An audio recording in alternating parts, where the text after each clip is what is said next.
Good morning. It's Wednesday, January 24, 2024. Peace is a path to the prosperity of a nation. Let peace reign. On the news this morning, Rivers elders to appeal as court strikes out suit challenging peace pact. Rivers State government regrets court judgment despite withdrawal of case. EFCC to arraign former governor of Anambra State for fraud. President Tinubu receives U.S. Secretary of State Antony Blinken. And on the foreign scene, U.S. strikes Iran-backed militia in Iraq. I am Ife Chukwumoyele with the news. Elder statesman Anab Saraiwe says they will appeal after a state high court in Port Harcourt struck out their suit seeking to challenge the peace agreement brokered by President Tinubu on the political crisis in the state. Justice Chiwendu Nwoko struck out the suit on Tuesday for lack of jurisdiction. The suit, brought by 10 elders and stakeholders in the state, was also seeking to restrain Governor Siminalayi Fubara from presenting the 2024 budget before the Martin Amehule-led lawmakers. It also sought to restrain the 27 lawmakers from parading and functioning as lawmakers based on their defection to the APC, as well as restraining the governor from reappointing the 9 commissioners who'd resigned their position. Correspondent Imekwatoka reports that one of the lawyers for the claimant, Emmanuel Rukari, spoke to journalists. We hope to go back home and discuss with our clients on the next line of action. If you ask me as a lawyer, from my Lord's ruling, it would seem that he had delved into the matter for which parties have not fully been served. All we came to court to do this morning is to ask for an ex parte order for substituted service, because most of the parties have been served, some others we haven't been able to serve them. And that's why we came to court for an ex parte application to enable us serve the remaining parties, only for him to delve into jurisdiction where nobody on the other side had come in to oppose or to challenge his jurisdiction. Mr. Rukari also expressed worry over the recent court ruling, saying the judiciary appears to be losing its role as the last hope of the common man. It is rather embarrassing, I would say, that we have gotten ourselves to this level where judiciary is no longer the hope for the common man. But as it were, we will follow the course of justice, because asking us to go striking out our actions at this stage is rather ridiculous. You should allow the proper parties to be before you. All we are asking is, please, we want to serve them by substituted means, and the next thing is our action is being struck out. Meanwhile, the Commissioner for Information in Rivers State, Joe Johnson, says it is sad that Justice James Omotosho of the Federal High Court, Abuja, went ahead to deliver judgment in a matter already withdrawn from the court. He told correspondent Tonye Kachinwoso that the decision of the judge was unfair. That's the situation. The president directed that the governor and his team should withdraw all court cases, and we did in obedience to that directive. So the judge that went ahead to give judgment didn't give us a hearing and relied on whatever the plaintiff filed. It's quite sad that it happened. Governor did it to fulfill all righteousness and to de-escalate the unnecessary tension, and in total submission to the directive of Mr. President. So it tells you that whereas we are on our own path trying to keep to the proclamation, them on the other part are still pushing ahead. This is a sad development. On the spot, a professor of law, Richard Nwokocha, said a court can only strike out a matter if it's withdrawn. So the defendant that withdrew his counsel, that's the River State government. So it's not the petitioner. That's why I said the court will go ahead to make the others pray. As the court explained in the judgment, it took care that the withdrawal of the defense team was an admission of the case of the claimants ahead and made these orders. So if the defendant withdraws, the case will go on. The rate of summons for instigating summons usually contains that information that if you do not enter appearance and defend the suit, that the court will go ahead and hear the matter and give judgment in favor of the plaintiff or against you. Recall that on Monday, Justice James Omotosho of the Federal High Court in Abuja ordered Governor Fubara to present the already passed 2024 budget to the Martin Amehule-led Rivers State House of Assembly. Justice Omotosho nullified the 2024 budget passed by the Edison Ehie-led lawmakers, which the governor had signed into law. The court ruled that everything the 4 lawmakers did was invalid. The judge also admitted that the legal team of the state government had withdrawn the process in the matter. In another development, the stakeholders in PDP Ward 14 Rupwoko clan in Obiakpo local government area of River State have sued for peace between Governor Fubara and the FCT Minister Nyesom Wike in the interest of peace and development of the state. The stakeholders, in a 5-point communique issued at the end of its meeting in Rupwoko, condemned a statement credited to State Chairman of the National Youth Council of Nigeria, Chijioke Ihuo, that the 2023 general election was rigged in favor of the PDP. The communique also urged Mr. Ihuo to stop uttering comments that could instigate a crisis in the state. The communique was read by the coordinator of Progress, Ohabiko Obonda. We respect our governor of Rivers State, Sim Fubara, and urge him to reconcile any differences with his political father, His Excellency Chief Barrister Nyesom Wike, in the interest of peace and greater development of Rivers State.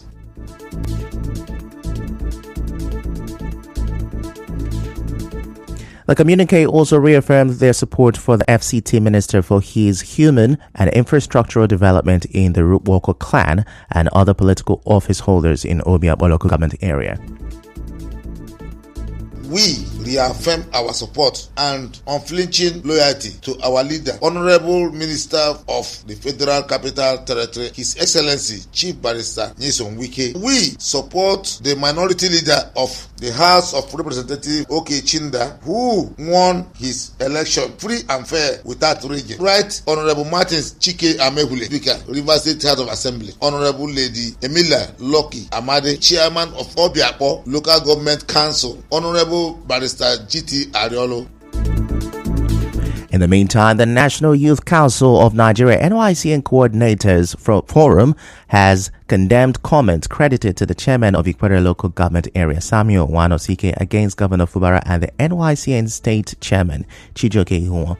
The NYCN coordinator in Oyi was Steve Ojukwi, who spoke on behalf of the coordinators at a media briefing in Port Harcourt, issued a 48-hour ultimatum for Dr. Wanosike to apologize to the governor and Rivers people or face Rivers youth. We are coming out to condemn in strong terms this recalcitrant and callous statement credited to Samuel Wanosike, chairman of Ikure local government, and to reaffirm our unalloyed and overwhelming support for the executive governor of Rivers State, Siminala Ifubara, our chairman, Ambassador Chijioke Ihuo, who was equally insulted. We are giving the chairman of Ikure local government area, Samuel Wanosike, 48 hours ultimatum to apologize to the executive governor of Rivers State and the Rivers people at large. Else, the youth of Rivers State will take over the Ikure local government council.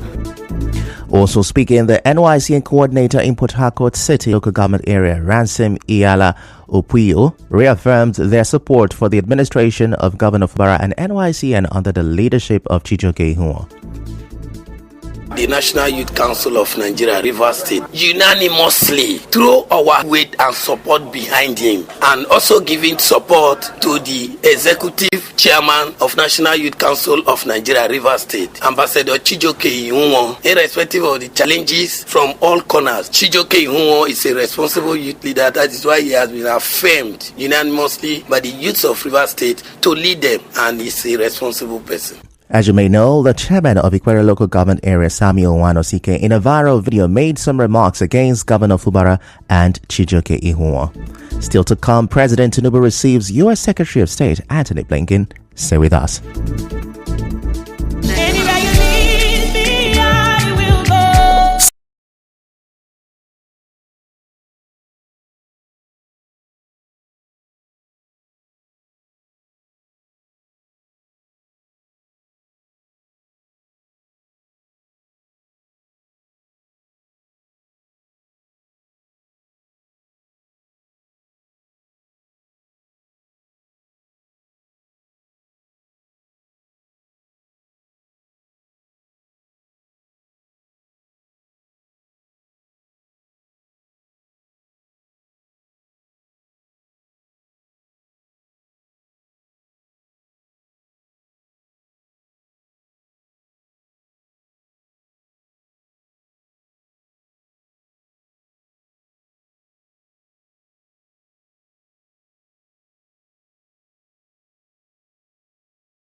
Nigeria's Special Task Force River State chapter says its attention has been drawn to the announcement made by the River State Ministry of Agriculture informing the public of their decision not to partner the association.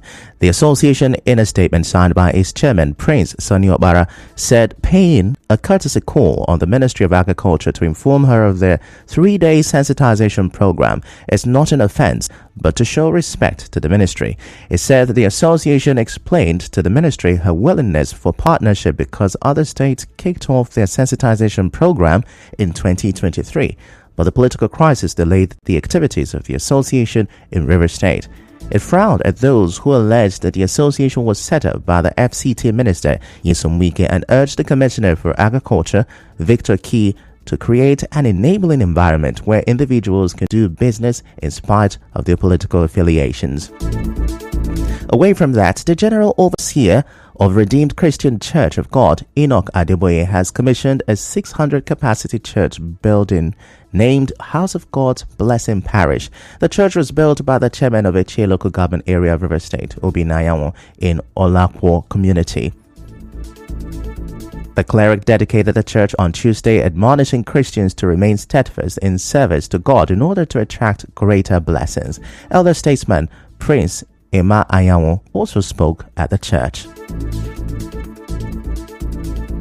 It's a thing of joy to my family, to the community, to the entire HA and River State. You can see it, how everybody's jumping up. It's a celebration of joy. So it's a blessing. It's brought blessing to the people of Fulapo, to the family, Anyanwu dynasty. It's brought blessing. For a man like that, okay, it's like a president of the country came today to us. A religious president came here today. And we're happy. He has given us joy. He's given this family, the community, the environment. He has given us joy. You can see the air of joy. You can see the shower of rain. You see blessing from God.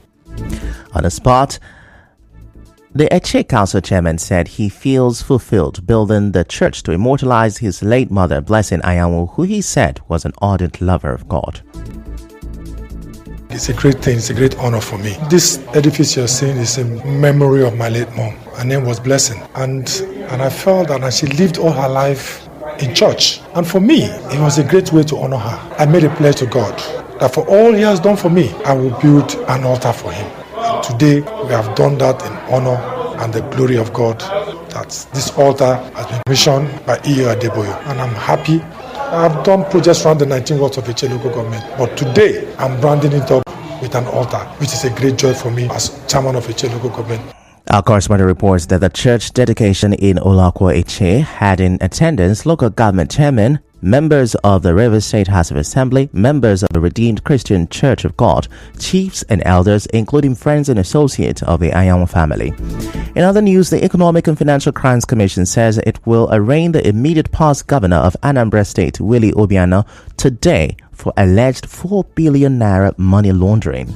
Ahead of next month's by-election, the Independent National Electoral Commission, INEC, has asked security agencies to address likely disruptive acts by some politicians and their supporters. The U.S. Secretary of State Antony Blinken says companies in his country are ready to partner with and invest in the Nigerian economy. Mr. Blinken, who is on an African tour, made the remark in Abuja during his visit to President Bola Tinubu at the presidential villa. He also said the U.S. would provide an additional $45 million to West African nations as part of a plan to battle instability, bringing total funding under the year-old program to nearly $300 million. And now, we bring you news from around the world. The U.S. says its forces have carried out strikes in Iraq on 3 facilities used by Iran-backed militia. Defense Secretary Lloyd Austin said the strikes targeted the Kataib Hezbollah militia group and other Iran-affiliated groups.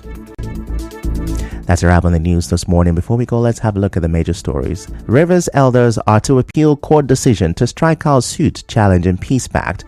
The Rivers State government has regretted the recent court judgment given despite withdrawal of case. The EFCC is to arraign former governor of Anambra State Willie Obiano for fraud. In all the foreign scene, the U.S. strikes have targeted Iran-backed militia in Iraq.